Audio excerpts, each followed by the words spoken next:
Hi, Ross Cairns from Blue Avionics. I'd like to talk to you about a few new products. First, I'd like to say thanks to the AEA for putting another great event on. It's great to have all the installers here together, and we've designed some products for you that we're going to talk about.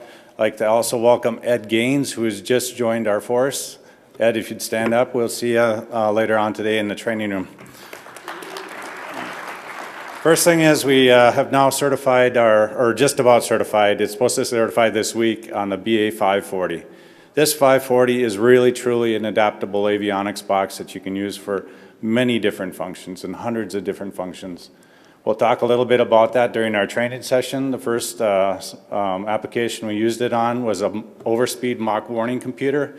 This is the same box, only configurations only. We were able to have this ready for this aircraft in 2 weeks from the time that we received the curves for the 747. We also performed the same thing for the Lear 35, and in this, on the 747, we actually pushed the barber poles on the EFIS displays. On the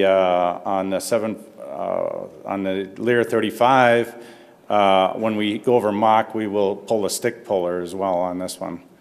And this is a customized curve for this particular aircraft because it's a special mission aircraft. The first installation that we're certifying it on is a CJ5, where we're interfacing the TACAN 550 to the L3 GH3000. On this aircraft is the first certification aircraft, and it's done with a Duncan. The AAU is also being used on the Falcon 2000, 2000EX, 50, and 50EX. To interface the ProLine 21 display system to the existing FDR. That's to provide all 88 parameters back to the FDR. These are new STCs that we've just got this year. The Boeing 737 Classic with an EFIS display to the UNS-1. We were providing the dynamic data over to the display. The Piaggio 180 with a ADS-B compliance monitor, and then a Bell 412 helicopter where we're providing a bus conversion for the autopilot.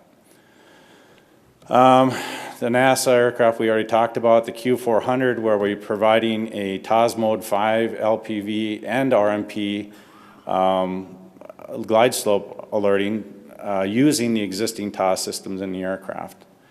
And then finally, an ADS-B compliance system for the King Air with Stevens Aviation, by the way. We believe it's one of the best integration systems on the market. So stop by today at 1:06 at 1 o'clock, and we'll talk about how to do that for you. We have one other product that we're introducing. It's called the BA110 ARINC to CSDB converter. It converts one ARINC 429 to CSDB. And it's mappable to any type of CSDB. So any CSDB within the Collins standard, we should be able to handle it going into that type of interface. It is also certified to DO178C level B, DALB for the DO254 and DO160.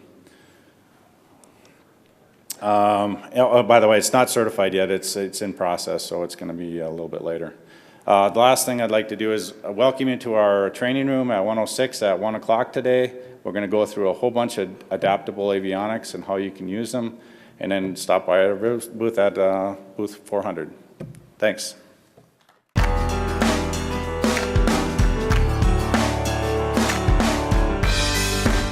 Aero-News Network's coverage of the 61st Annual AEA International Convention and Trade Show, live from Las Vegas, is brought to you in part by the following sponsors. Are you stall smart?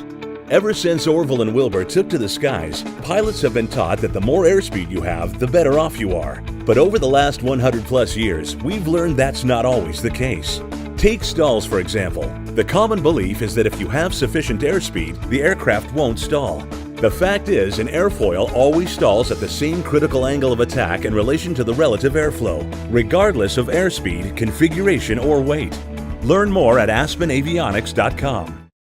Avidyne is the pilot-centric innovator.